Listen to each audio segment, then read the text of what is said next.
Maligayang pagbabalik sa Rai Movie Recaps. Narito na naman po tayo para sa isa na namang magandang pelikula na pinamagatang Earth Abides na napalabas noong 2024. Kaya't ano pa ang ating hinihintay, sit back, enjoy and relax love you. Sa isang magandang bahay sa kagubatan, ang geologist ay namumuhay ng mapayapang buhay. Isang umaga nagpasya siyang bumisita sa quarry upang maghanap ng pyrite at hindi pinansin ang tawag ng kanyang ina sa kanyang paglabas. Makalipas ang ilang sandali, habang siya ay nagtatrabaho, isang ahas ang biglang kumagat sa kanyang kamay bago gumapang palayo, sa takot na inilabas niya ang kanyang telepono at aksidenteng nahulog ito sa burol. Susunod, gumamit siya ng kutsilyo upang makakuha ng mas madaling pag-access at sinisipsip ang lason. Nagmamadali siyang bumalik sa kanyang bahay at uminom ng tubig bago bumagsak sa kama, ngunit pagkatapos ay nagdedeliryo siya makalipas ang ilang oras. Hindi gumagalaw, at namamaga ang kamay niya. Naririnig niyang may kumakatok sa kanyang pinto sakay ng helicopter sa labas, ngunit hindi siya makagalaw o makapagsalita. Kinagabihan, gumagapang siya mula sa kama para kumuha ng maraming tubig, ngunit ang kanyang mga galaw ay masyadong malamaya kaya natapon ito, kaya kailangan niyang sipsipin ito mula sa sahig-ish. Patuloy na tumatawag sa kanyang ina habang nasa kanyang telepono ang isang text mula sa kanya na nagsasabing, "Mahal ka namin." Makalipas ang maraming araw-ish. Gumising na bumuti ang pakiramdam, at bumalik sa normal ang kanyang kamay. Sumakay siya sa kanyang kotse pagkatapos itong linisin at inabot ito. Sinubukan ng ilan na magsimulang magmaneho papunta sa bayan, at nagulat siya nang makitang walang laman ang mga lansangan. Maya-maya, itinigil niya ang sasakyan nang matuklasan niya ang nabubulok na katawan sa lupa. Mayroong mga sasakyang militar sa lahat ng dako at mas maraming patay sa loob ng ibang mga sasakyan. Sa isang road sign, nabasa niya na nagkaroon ng pandaigdigang pandemya at nasuspend ang gobyerno ng US. Habang kinakabahan siya, bumalik siya sa kanyang sasakyan at binuksan ang radyo.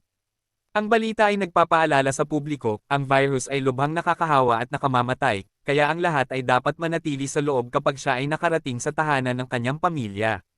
Nalungkot si Isha nang matuklasan na patay na ang kanyang mga magulang. Matapos ang ilang sandali sa pag-iyak, inilibing niya ang kanyang mga magulang sa likod bahay na may halik sa noo bilang palam. Pagkatapos magpahinga sa kanyang kama noong bata pa siya, patuloy na naghahanap sa bayan at nakahanap ng 12-12 ng mga bangkay sa simbahan, pagkatapos ay kinuha niya ang isang bungkos ng mga supply, kabilang ang isang baril at nagmaneho patungo sa tulay, ngunit nakita niyang nakablock ito. Sumisigaw siya sa pagkadismaya bago tumahak sa ibang kalsada upang makarating sa Las Vegas, na ganap ding desyerto. Ang paghahanap sa mga gusali ay hindi matagumpay, kaya nagpa siya si Ish na magpahinga sa isang jacuzzi. Maya-maya ay pumunta siya sa isang bar para uminom at ibinaba ang baso nang magulat siya sa isang boses. Ito ay sina Milton at Anna nagpapaliwanag ng kanilang immune at natigil dito nang magsimula ang lahat. Ni-record ni Milton ang anunsyo sa kanyang telepono at ipinakita ito kay Ish na nalaman na bago ang virus at walang nakakaalam kung saan ito nanggaling. Ang mga bakuna ay hindi epektibo at ang mga tao ay nagsimulang magpanik sa mga lansangan. Sa kalaunan, nawala ng kontrol ang gobyerno at kinuha ng virus ang bansa. Bigla nitong inamin na sinabihan siya ng kanyang mga magulang na may panibagong karamdaman sa paligid, ngunit hindi niya akalain na ganito pala ito kalubha. Bumagsak ang Milton at Tell All Nations, kaya malamang nakakaunti lamang ang nakaligtas na tulad nila. Sa buong mundo at umamin. Napanood niya ang pagkamatay ng kanyang mga anak na babae at asawa sa isang video call. Habang ang dalawa ay patuloy na umiinom ng mga dahon ng ish upang sumakay sa elevator ngunit napagtanto lamang na wala na siyang mapupuntahan at nakatulog sa lupa kinaumagahan, nahanap niya at sinubukan ang mga mamahaling damit mula sa tindahan. Ish ay nagtataka kung mahalaga ba ang pagiging buhay at pagkatapos ay sinabi na ang kanyang pagtibok ng puso ay hindi nangangahulugan na siya ay buhay. Pagkatapos ay nagtitipon ng 3 para sa almusal at natututo. Namatay ang asawa ni Milton dito sa hotel, nag-anunsyo na aalis siya sa lalong madaling panahon na may galit at umalis sa mesa.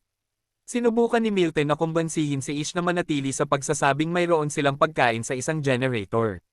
Habang pinapakita niyang wala na si Ish, ibinunyag din niya siya at may kasunduan. Kapag naubos ang pagkain, sila mismo ang magde-delete. Nang ipahiwatig ni Ish na ang bansa ay may sapat na mapagkukunan upang tumagal ng isang dekada, nagtanong si Milton kung bakit may gustong mabuhay matapos ang lahat ng kanilang pinapahalagahan bago umalis kay Ish. Hiniling ni Anna sumama sa kanya. Tinatalikuran niya ito, ngunit hinahalikan pa rin siya. Kailangang itulak siya sa kanyang paglabas. Ish. Nakarinig ng dalawang putok ng baril na galit, nagmamaneho sa kalsada sa mapanganib na bilis, at muntik nang matamaan ang isang aso, ngunit huminto siya sa tamang oras. Nakikita ito bilang isang senyales, pinangalanan niya ang aso na maswerte at dinala ito sa kanya. Sumunod na huminto si Dish sa silid-aklatan at tinipon ang lahat ng mga libro sa kaligtasan na mahahanap niya. Hindi alam kung ano pa ang gagawin, bumalik si Ish sa dati niyang bahay para magsimula ng bagong buhay kasama. Maswerte! Makalipas ang isang taon ay buhay pa si Ish. Pinapanatili niya ang kanyang sarili na abala sa mga gawain at ehersisyo, ngunit nararamdaman niya na nagsisimula siyang mawala ito. Minsan pinaikot-ikot niya ang kanyang sasakyan. Isang umaga ay nakarinig siya ng maswerteng tahol at dumungaw sa bintana upang makita ang usok sa di kalayuan. Ish at maswerte. Agad na sumakay sa kotse at magmaneho papunta sa bayan upang sundan ang usok sa isang partikular na bahay. Lumitaw si Emma sa bubong na may dalang baril, ngunit ibinaba niya ito nang ipaliwanag ni Ish ang sitwasyon. Inaanyayahan niya siya at sinabi sa kanya na dumating siya ilang araw na ang nakalipas habang nagbabahagi ng tsaa at tinapay. Magkasundo sila ng maayos, kaya nang sinubukang umalis ni Ish, sinabihan siya ni Emma na manatili sa gabi. Kinaumagahan kinukumbinsi siya ni Ish na sumama sa kanya upang manatili sila sa isa't isa. Habang si Emma ay tumitingin sa paligid ng bahay, inaalis ang balita, ibinaba niya ang tawag nang makaramdam siya ng pag-asa. Napansin ni Emma na ang mga daga ay nakapasok sa pantry, kaya bumalik sila sa bayan upang kumuha ng mga supply sa tindahan. Kailangan nilang huwag pansinin ang kakilakilabot na amoy na nagmumula sa mga katawan at ilang daga. Lumipas ang mga araw at nakahanap ng bagong routine sina Emma at Ish. Magkasama silang nagtatanim ng mga gulay at nangingisda para sa pagkain sa bayan. Lumilitaw ang mga hayop sa mga lansangan dahil walang mga tao na pumipigil sa kanila. Nagpagupit si Emma sa amin at nagsimula siyang magtayo ng isang manukan na umaasang makakapagsimula sila ng sakahan. Sa bandang huli, nagiging intimate ang kanilang relasyon. Kapag naubusan ng gasolina ang kotse ni Ish, kailangan niyang simulan ang pagpuno ng tangke gamit ang ibang mga sasakyan sa bayan. Nagsisimula na rin siyang magtayo ng mga solar panel sa ibabaw ng bahay. Isang umaga, hindi sinasadyang nadulas siya sa bubong at nahulog ang kanyang bukong-bukong sa proseso. Tinulungan siya ni Emma na pumasok sa loob at inaalagaan siya habang inaamin na namimiss niya ang pagkakaroon ng mas maraming tao sa paligid. Maya-maya habang natutulog siya, tinitingnan niya ang mga lumang larawan ng kanyang pamilya at umiiyak. Nang gumaling na si Ish, nag-umpisa na naman siyang magtayo.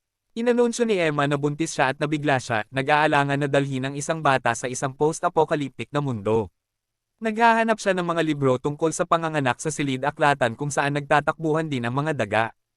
Makalipas ang ilang buwan, maayos na ang takbo ng munting sakahan ng mag-asawa na may maraming gulay at kahit ilang manok. Gayunpaman, sinabi ni Emma na kailangan niya ng protina, kaya pumayag siyang manghuli. Nakahanap siya ng isang grupo ng mga baka at pagkatapos ng maraming pag-aatubili, binaril niya ang isa habang humihingi siya ng tawad. Pagkatapos ay sinusunod niya ang mga tagubili ng isang libro na gupitin ito at kunin ang karne na iuuwi niya sa isang cooler makalipas ang ilang araw. Sa wakas ay natapos na ang mga solar panel sa kapangyarihan ng bahay na nangangahulugang maaari silang mag-imbak muli ng pagkain sa refrigerator. Pinutol ni Emma ang masayang sandali ng may masamang balita. Nakakita siya ng malaking daga sa basement. Kailangan niyang lunurin ito para mapatay. Dahil ang kanilang mga bitag ay hindi sapat para sa laki, ang isang mabilis na pagtingin sa bintana ay nagpapakita na daan-daang daga ang sumangkop sa bayan at ngayon ay pumupunta sa kanilang bahay. Napagtanto ni Ish na ang basura ay umaakit sa mga daga, kaya sumugod siya sa labas upang sunugin ang lahat. Habang pinagbabaril ni Emma ang mga daga na sobrang lapit, sa kasamaang palad ay kailangang sunugin din ni Ish ang natira sa baka. Kahit anong gawin nila, ang mga daga ay patuloy na dumarating, kaya ang dalawa ay tumakbo pabalik sa loob at nagsimulang magtrabaho sa pagsil sa bawat pinto, bintana, at butas. Nagbuhos din si Emma ng maraming pampuputi sa inidoro. Isang biglaang iyak na ingay ang nagpapakita na nakalimutan nila. Maswerte sa labas, at kinakagat siya ng mga daga-ish, no choice kundi buksan ang pinto at dali-daling agawin ang aso bago tumakbo pabalik. Saglit na lang, pero may ilang daga pa rin ang nakapasok at sinubukang magpaputok. Nakakamiss ang bala dahil patuloy silang gumagalaw, kaya sa halip ay sinimulan ni Ish na patayin silang lahat sa pamamagitan ng galit na pagbagsak sa kanila ng kanyang baril. Pagkatapos, inaalagaan ni Emma ang mga sugat ni Lucky. Dahil sa karanasang ito, natatakot ito na baka mawala si Emma sa kanyang panganganak. Kaya siya sa wakas ay umamin. Nagsilang siya ng 2 anak na babae ng walang komplikasyon. Nawala ang kanyang buong pamilya sa parehong araw dahil sa virus. Pagkalipas ng ilang buwan, sa wakas ay nasa ilalim na ng kontrol ang infestation ng daga. Salamat sa mga mabangis na pusa na gumagala sa mga lansangan.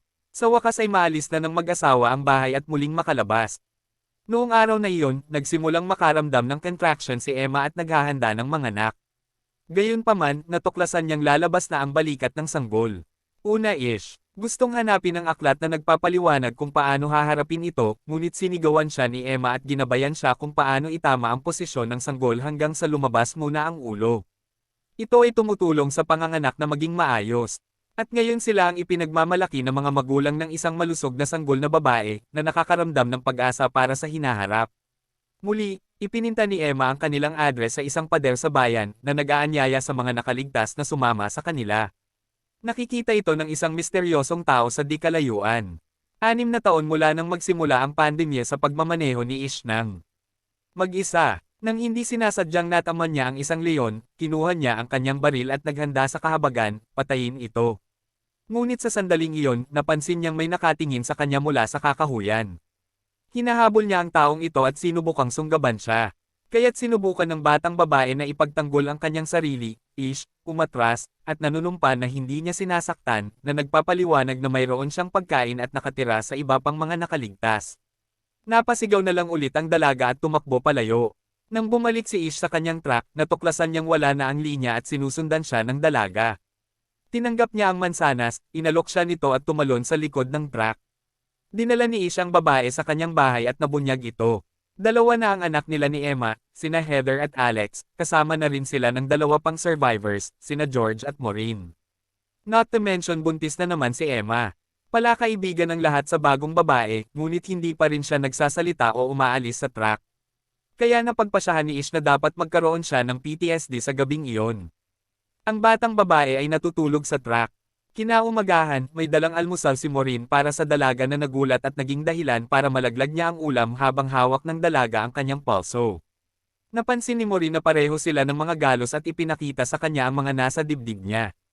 Inaalok din niya ang kanyang buhok para sa kanya upang hawakan, nakuha ang kanyang tiwala.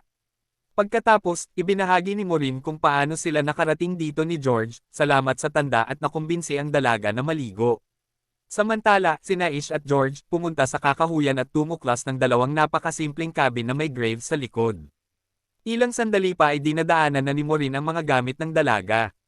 Maraming mga creepy drawing sa isang diary at isang letter na nagpapahiwatig na ang pangalan ng babae ay Evie Marine ang gumagamit ng pangalan at ang babae ay tumugon dito ng maayos. Tumatanggap pa nga siya ng malinis na damit at silid na matutulugan.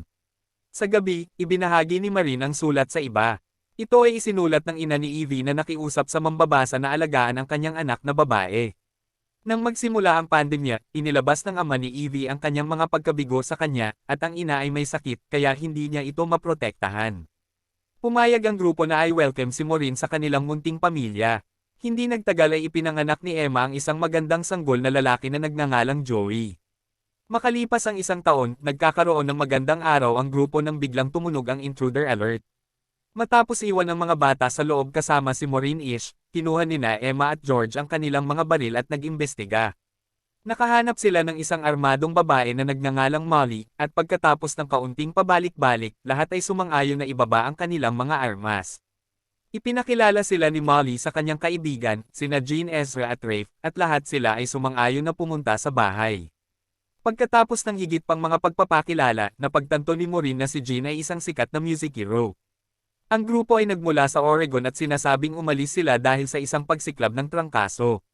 Sinabi sa kanila ni Emmett na maaari silang manatili sa kalapit na bahay, ngunit ito ay kainahinala pa rin. Kinabukasan, ang lahat ay nagtitipon upang lumabas para sa mga panastos. Ang lahat ng mga bata ay dapat manatili sa likod, at ito ay napakahigpit kapag ipinaliwanag niya ang mga patakaran. Nagtanong si Molly tungkol sa gamot, ngunit sinabi ni Ish na wala na ang lahat, kaya dapat silang manatili sa pagkain kapag nakarating na sila sa bayan. May kalabaw sa kalye at sinabi ni Ish sa iba na huwag na lang pansinin.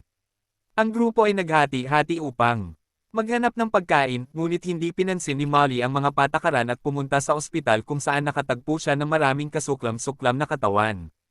Kumuha ng maraming alak si Jean, at naghanap si Ezra ng gitara para sa kanya.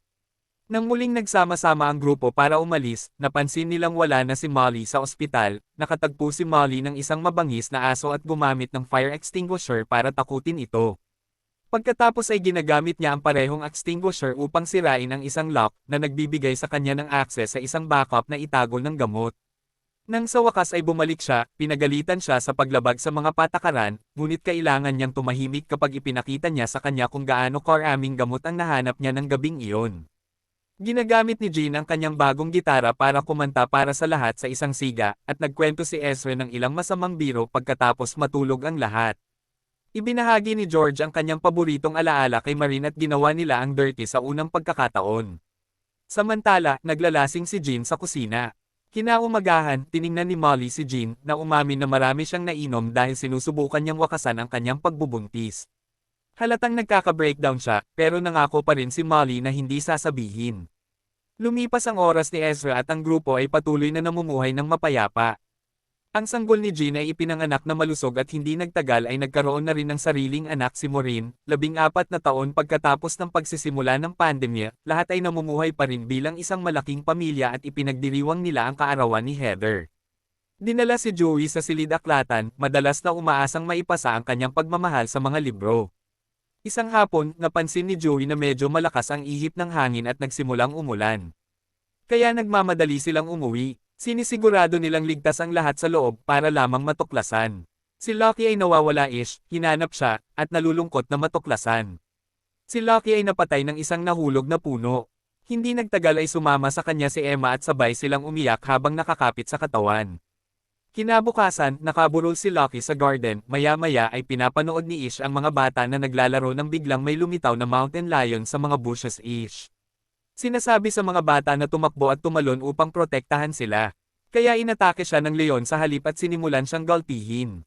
Matapos ang napakaraming taon ng katahimikan, nagsimulang sumigaw si Evie para humingi ng tulong.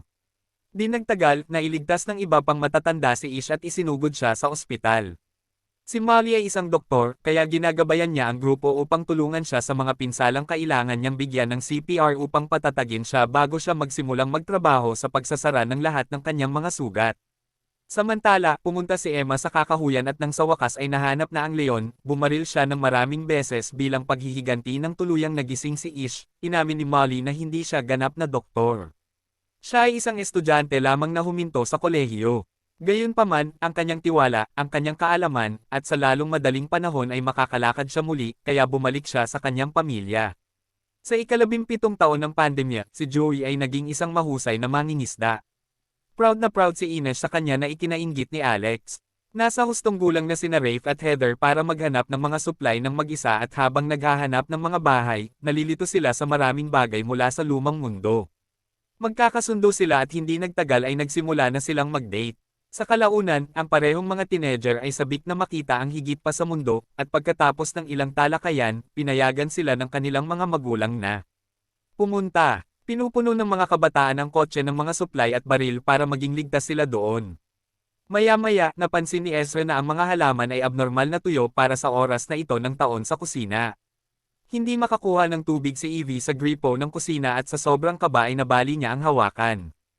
Ang isang mabilis na paglalakbay sa reservoir ay nagpapakita na ang tubig ay nawala dahil ang lugar ay dumadaan sa tagtuyot, ang mga tubo ay kinakalawang at sira din dahil hindi sila nakatanggap ng anumang maintenance. Kung hindi agad umulan, 1 linggo na lang ang natitira nilang tubig, at iyon ay kung magsisimula na silang magrasyon. Sa pagkakataong iyon, may nakita silang 2 sasakyang dumaraan, kaya nagmamadaling bumalik ang grupo sa bahay kung sakaling delikado ang mga bagong taong ito. Makalipas ang ilang minuto, dumating sina Charlie at Perry sa labas ng gate na may kantin na puno ng tubig bilang peace offering. Ipinaliwanag ni Charlie, nakahanap ang kanyang grupo ng grill sa labas ng Nevada, at mula noon ay nag-grill na sila ng mga balon. Handa silang ibahagi ang kaalamang ito.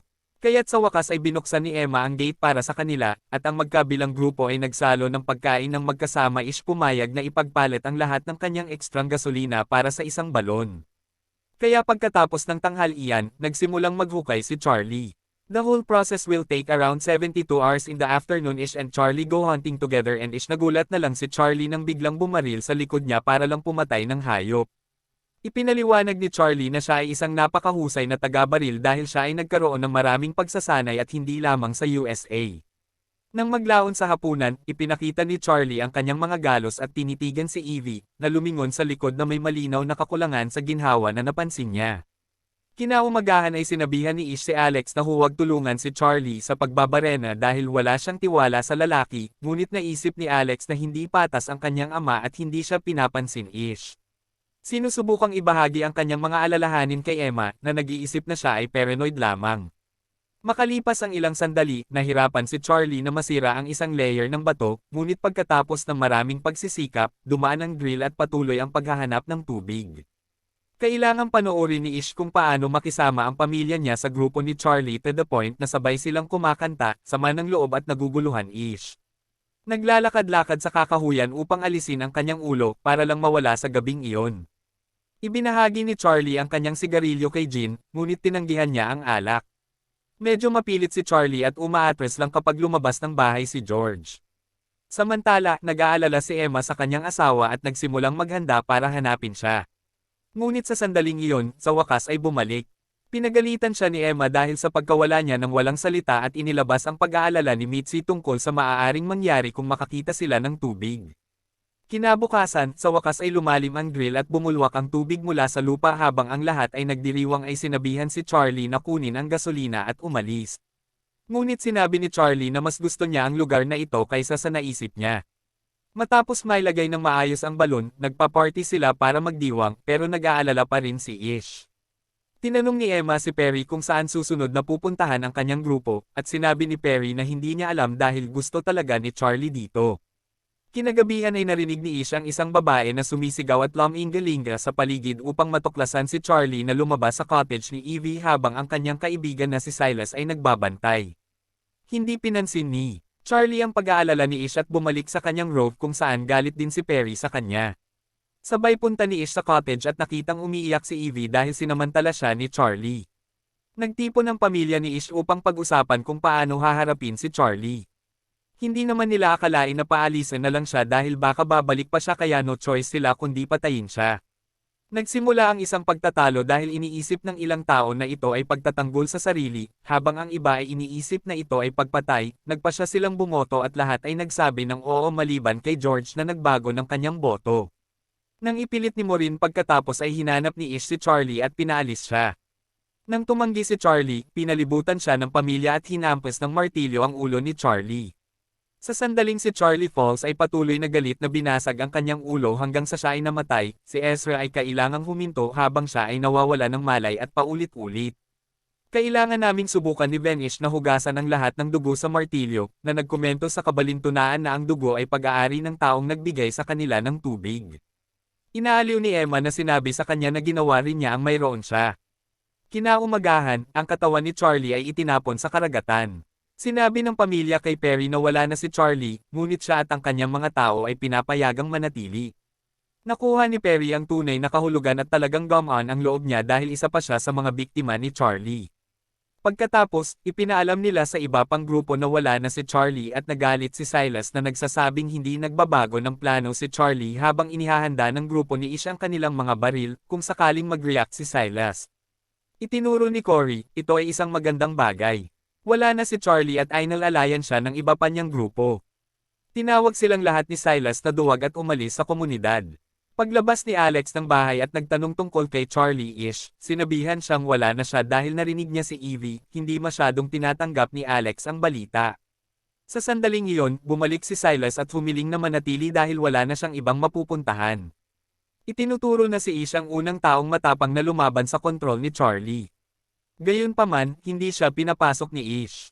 Ang pagsasabing may kasalanan din si Silas sa pag-iingat kay Charlie sa halip na babalaan ang pamilya 20 taon pagkatapos ng pagsisimula ng pandemya, malinaw na gumagaling na ang lupa. Dahil sa kakulangan ng mga tao, nagsumikap sina Joey at Corey at nakagawa sila ng binagong bersyon ng eroplano ni Da Vinci. Nangangailangan ito ng ilang higit pang pag-aayos, ngunit umaasa silang maipapalipad nila ito sa lalong madaling panahon. Excited ang lahat maliban kay Alex na nagseselos pa rin. Kinagabihan, inamin ni Joey na masama ang pakiramdam niya, isang Ish ang gumawa ng root concoction para sa kanya.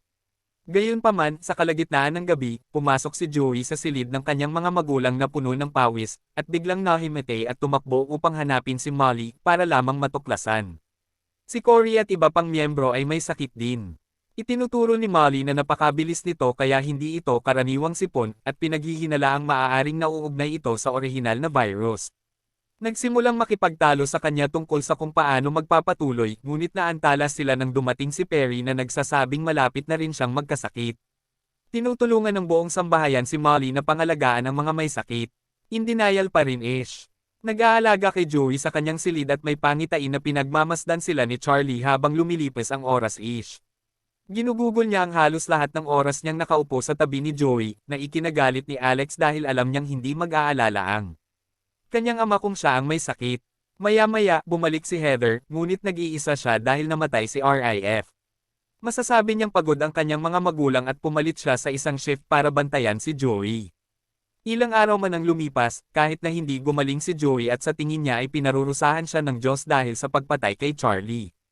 Ang pagiging desperado ni Ish ay nagpasya na maghiwa ng isang butas sa tulay na hadlang na sapat na malaki para sa kanya at isang bisikleta. Ngayon ay makatawid na siya sa tulay at marating ang malaking lungsod na natatakpan ng mga halaman. Nagmadali siyang pumunta sa ospital at pagkatapos masira ang ilang pinto, nakakita siya ng maraming gamot.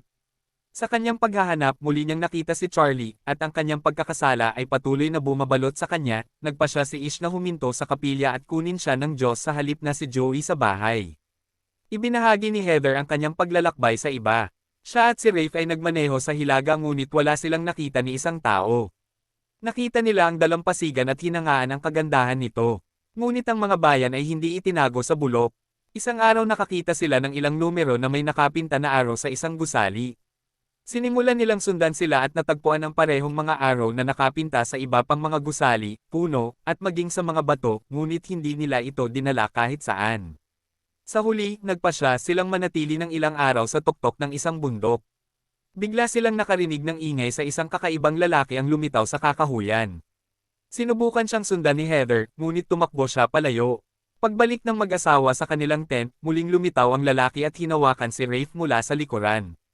Sinubukan siyang labanan ni Rafe, ngunit gumanti ang lalaki sa pamamagitan ng pananaksak sa kanya ng kutsilyo. Isang galit na galit, agad na naaksidente si Heather na ikinamatay niya. Nakapagpaalam lang si Rafe bago din mamatay. Matapos siyang mailibing, nagsimulang maglakad si Heather pauwi dahil nasaroon ang kanyang sasakyan. Nang marinig ang lahat ng ito, nagsimulang uminom muli si Jean. Sa sandaling bumalik si Ashish, sinimulan niyang ihanda ang mga bagay para sa pagsasali ng dugo, umaasang maipasa ang kanyang kaligtasan kay Joey. Agad siyang pinatahimik ni Heather at pinayuhan siya na huwag gumawa ng matinding hakbang sa lalong madaling panahon. Pagkatapos ay sinabi niya sa kanya na pumunta kay Molly dahil gumawa siya ng bagong gamot na ginawa mula sa iyo. Puno-ish, binuhat si Joey at dinala kay Molly na nagpapaliwanag na maaaring tumagal ng ilang araw bago magkabisa si Joey dahil sa lagnat. Binibigyan siya ng malamig na paligan. Makalipas ang ilang araw, bumuti na ang pakiramdam ng lahat. Ipinaliwanag ni Molly na ito ay isang strain ng orihinal na virus at maaari lamang niya itong gamutin dahil ito ay mas mahina. Samantala, tinanong ni Cory si Heather para sa isang paglalarawan ng taong pumatay kay Rafe at napagtanto na ito ay si Silas. Ngayon ay kailangan niyang magpasya kung itatago niya ang sikreto o hindi.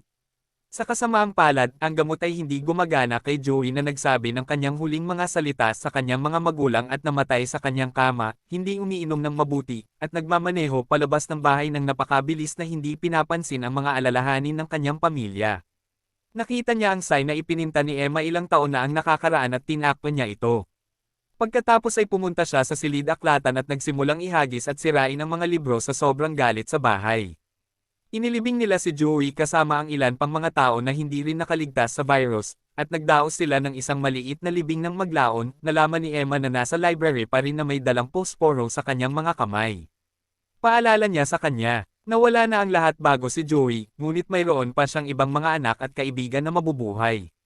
Nakumbinsi siya nitong bumalik sa bahay, ngunit hindi pa rin niya alam kung paano mabubuhay muli. Makalipas ang ilang araw, nag-hike si Ish at nakakita ng magandang tanawin ng perpektong pagsikat ng araw na nagpapakita kung ano ang naging mundo. Kapag bumalik siya, sinabi niya sa mga bata na mali niya ang lahat. Sinusubukan niyang turuan sila ng mga aral mula sa lumang mundo, ngunit ngayon ay nakatira sila sa ibang lugar. Inanunsyo na hindi na nila siya kailangang turuan dahil ang mundo ang kanilang guro. Ngayon, makalipas ang isang taon-ish, sa wakas ay pinilit niyang pumasok sa kwarto ni Joey. Habang pinupulot ang lahat ng hindi nagamit na mga bagay, natuklasan niya ang tala-arawan ni Joey. Nais ng batang lalaki na makahanap ng mas maraming tao, kahit na hindi sumang-ayon si Fish, at nagsimula siyang magdisenyo ng isang diagram para sa isang radyo na may sarili nitong antena. Gustong ipagdiwang ang pamana ng kanyang anak Ish. Sinasabi sa iba na mayroon silang bagong proyektong gagawin ng magkasama. Sa kalaunan ay natapos na ang radyo at ang antena ay inilagay sa ibabaw ng bahay. Gumagana ang makina, ngunit sa ngayon ay walang sumasagot, gumugugol ng bawat oras ng paggising sa pagsubok sa bawat solong dalas. Umaasa na may darating din doon. Isang hapon, kinumbinsi siya ni Emma na magpahinga at sumali sila sa isang baseball game. Ang iba ay naglalaro gamit ang mga random na bagay mula sa bahay. Mayroon silang isang hapon na puno ng kasiyahan, ngunit hindi maiwasan ni Heather na magtaka kung bakit maraming numero ang laro ng bola.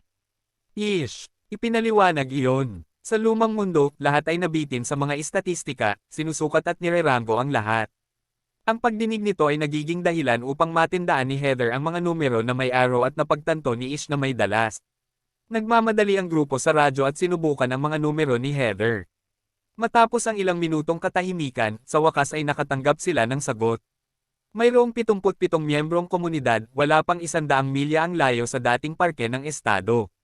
Pagkatapos ng ilang talakayan, inaanyayahan ng grupo ni Ish ang mga nakaligtas na ito na sumali sa kanilang komunidad. 50 taon pagkatapos ng simula ng pandemya, isang matandang lalaki ang nagpasa ng kanyang martilyo sa panganay na anak ni Heather na si Ish ay nagsabi sa kanya na ang kanyang huling aral ay ang mga lalaki at babae ay darating at umalis, ngunit ang lupa ay nananatili. At dito na nga nagtatapos ang pelikula natin para sa araw na ito. Maraming salamat sa panunood.